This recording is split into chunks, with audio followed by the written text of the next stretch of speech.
Hello and welcome to Center Ice. I'm Brett McMillan, joined as always by Lindenwood men's head hockey coach Rick Zombo. And Coach, I think some congratulations are in order, seeing as for the first time ever, Lindenwood not just wins the conference tournament, but also wins the conference outright in the regular season schedule. When you hear Winter Lions, CSCHL conference champs, how does that make you feel?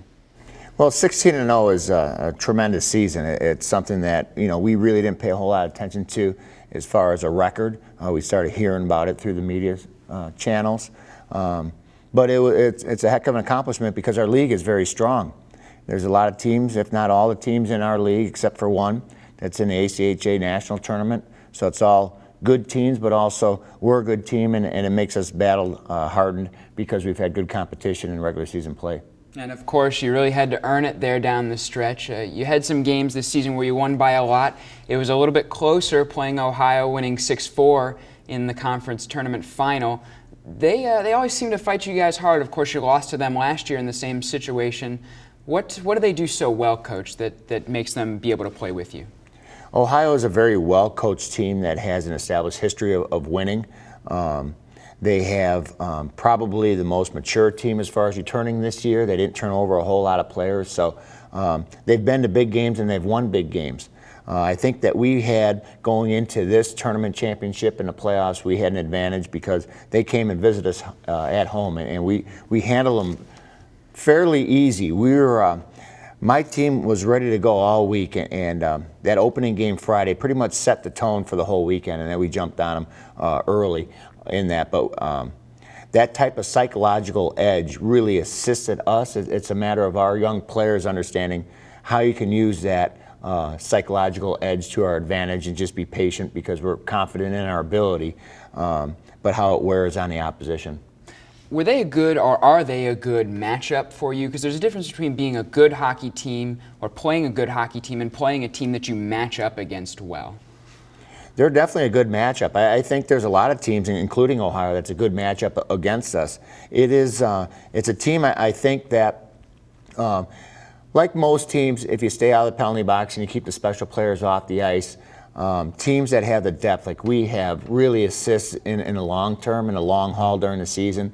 I like playing four lines. It's part of the teaching process where you're going to have injuries and you're going to have absenteeism in your lineup, and it's just not filling holes. When I'm teaching players, I've got players that can fill roles, so I give them opportunities for games like that against Ohio, and Ohio had its injuries. And by having young players that were accustomed to having that type of ice time and those type of responsibilities really helped us in the long run. How does the approach change? Because you played them before, as you said, in the regular season, and now you're going to play them, or you did play them in the postseason. How does it change the way that you address those matchups and the way that you prepare for that team? Well, we pretty much play the same way as we do against everybody. We want to impose our will. We want to make certain that we have a good start.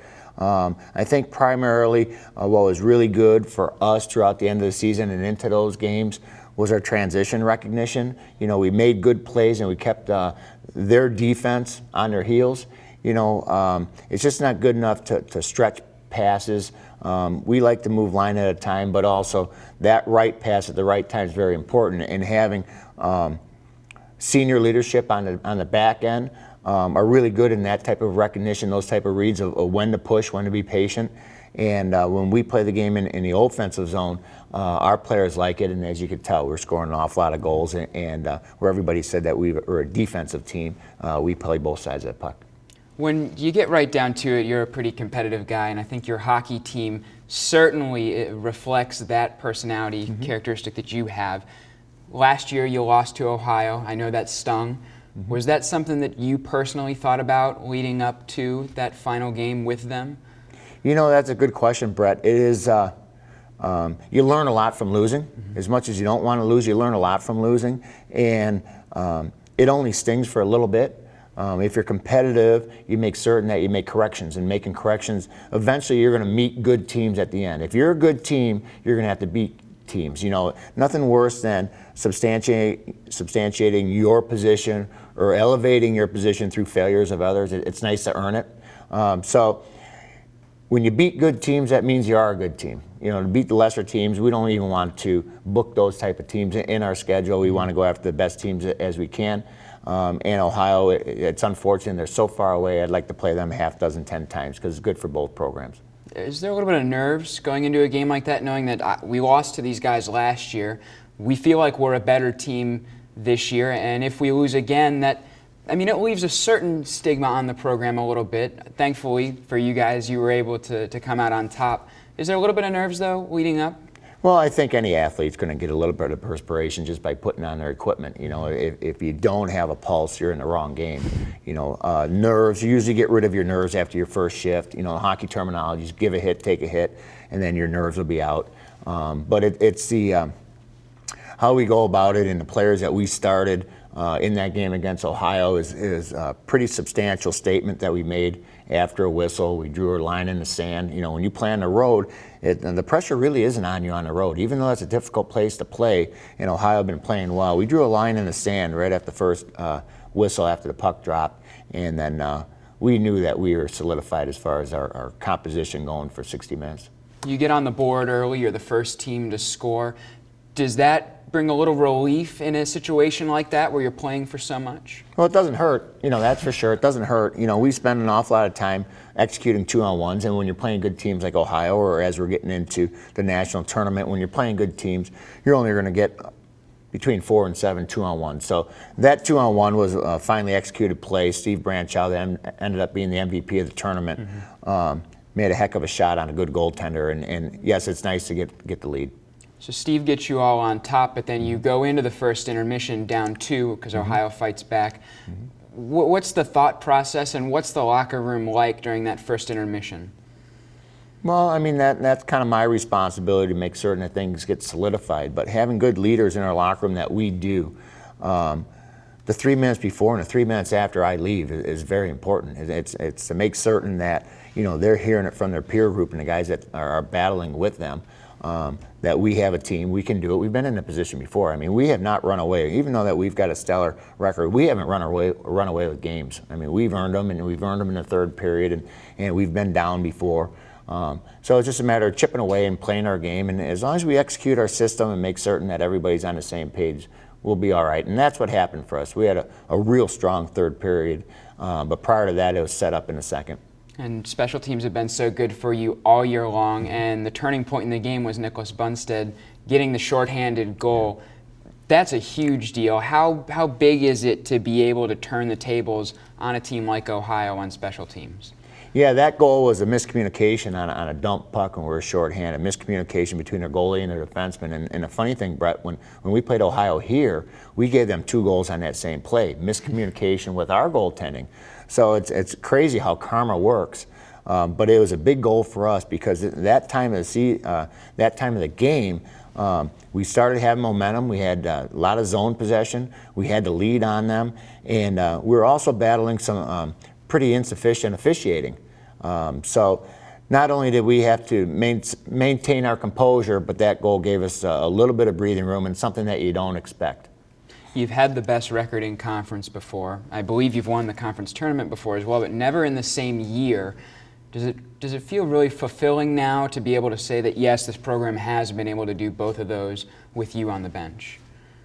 Well, it's nice. It's nice. A few years down the road, I could, look back at it. But we just play every game, Brett, to win. And this is all the test for the big game. And when I say the big game, our first game, whether we're going to be playing Kent or we're going to be playing Central Oklahoma, those are big games. And this becomes part of the learning process and appreciating what it's like to win. And the guys earned it. It was, but we're not satisfied. We can't be satisfied. And that's why, 7 days that we have right now off is pretty difficult because you become complacent. I'd rather play 3 games in a row or 7 games in a row where you're battle hardened and grizzled and you're ready to go. Is there a little bit more emphasis on maybe the physicality in practice because you're not seeing in-game action for a whole week, or are you trying to rest guys a little bit knowing that there's a lot of that to come when you get up to Ohio? I addressed that yesterday. It started to be somewhat of a complacent practice. We've never practiced that way. all year. I mean, our competition is amongst our own peers. They're not only playing for ice time, but they're making players ahead of them better. And it started out somewhat soft, if you will. So I had to address that. And normally our practices now are only 50 minutes tops. But they were going at it pretty hard yesterday in practice, and it was enjoyable and had some good confrontations, and that's what you need. It's all through respect. You talked about Central Oklahoma and Kent State. You will have one of those teams in the first round, or your first round of the ACHA tournament. You've played both of them. You've beat both of them rather easily. It's teams that, let's just be honest, I know that you probably won't say it, so I will, but you're better than them on paper, and you're definitely better than them on the ice. So how do you keep mentally locked into teams that you know you should walk all over? Well, it's important to me with my team that everybody shares the workload. And when you play teams that their record indicates that they shouldn't be, at our level. However, if you look at UCO's record, they've beat some pretty substantial teams. So it's not a slouch.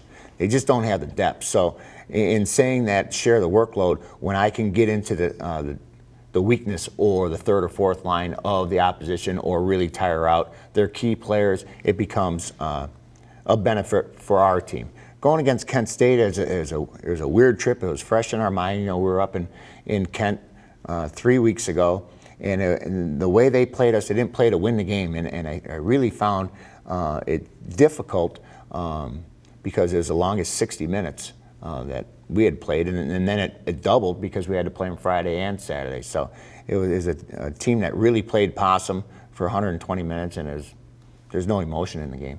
Is there one team or another, obviously you don't want to disrespect anyone, but is there a better matchup for you between those two teams, one you'd prefer to see between UCO and Kent? Well, I think both teams, they have nothing to lose. It would be great for their program to beat Lindenwood. When you go to the ACHA Nationals, the only one that is cheering for us is our internal players and families and potentially alumni. Everybody wants to beat the best, and we've got quite a good history as far as winning, and it's amazing where you can just hear the whispers as you walk by that this is a team to beat, and boy, I hope they get beat, or boy, we want them to beat. But everybody wants to win. It's how you're going to present yourself and what type of game we're going to get, and I think that UCO would be a team that would probably give us a real good game and a great game to watch. Colin Long is a guy we haven't talked about on the show yet so far this season. He's your captain. He's a senior. How important is a guy who has the experience like he has? He's not always the flashiest. He doesn't score the most, but he does so much for you guys on and off the ice. How important is Colin? Colin Long would be, in military terms, a gentleman that you'd want in your foxhole if you're in a war. He has a strong willpower, high intelligence. His compete level never changes, whether it be practice or game. And what's nice is he's a good person. It's almost like he's a chameleon. When he puts his hockey equipment on, he's all hockey player. And then when he's off, he's just most approachable. He's great with our kids. On Tuesday nights when we're running our Learn to Play program, initiating kids on the ice, he's very well spoken. But for me, not only has he solidified his position here at Lindenwood Lions, but also he's teaching. He's teaching other players how to lead from the front. And it has nothing to do with goals and assists. It's just, I talked earlier about drawing the line in the sand. He was the first troop leading, when we had a little confrontation after a whistle, and that's what you're supposed to do in this game. And some guys that we have talked about that also have a lot of influence is your core of goaltenders. They've been so good, and we've talked about how you have to kind of roll guys in and out, different starts, even in practice, hard to find ice time. Yeah. Are you feeling like you're going to stick with one guy as you get into ACHA, or will it be more of the same rotation? It's going to be the same rotation. I've got 3 goalies that are playing really well, and I had to, unfortunately for Kirk, he drew the short straw.